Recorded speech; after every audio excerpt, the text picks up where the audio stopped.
নেপালে না কোনো ঝড়ো বৃষ্টি, না কোনো সতর্ক বার্তা। অথচ হঠাৎ এমন এক ভয়াবহ বন্যা এলো যা পুরো এলাকাটাকেই তছনছ করে দিল।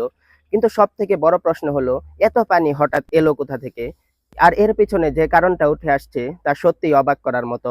ছবিতে দেখা পানির এই কালো আর বিপজ্জনক রূপ কোনো সাধারণ বন্যা নয়, বরং এটি প্রকৃতির সেই তাণ্ডব যা নেপালের পাহাড়গুলোকে কাঁপিয়ে দিয়েছে, হাসিখুশি গ্রামগুলো কয়েক সেকেন্ডের মধ্যে ধ্বংসস্তূপে পরিণত করেছে। কত ঘরবাড়ি বরবাদ হয়েছে আর কত শত মানুষ এখনো নিখোঁজ। বুধবার ২৬শে আগস্ট ২০২৬-এর সকালে উত্তর নেপালের রসুয়া জেলা প্রতিদিনের মতোই জেগে উঠেছিল।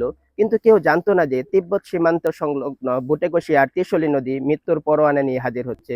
সবচেয়ে অবাক করা বিষয় হলো, সেখানে কোনো জোরো বৃষ্টি হচ্ছিল না। প্রশাসনের মতে সীমান্তের ওপারে তিব্বতে এক শক্তিশালী ভূমিকম্প হয়, যার ফলে পাহাড়ের একটা বিশাল অংশ আর বরফের হিমবাহ ভেঙে লোহিন্দা নদীর উপর এসে পড়ে।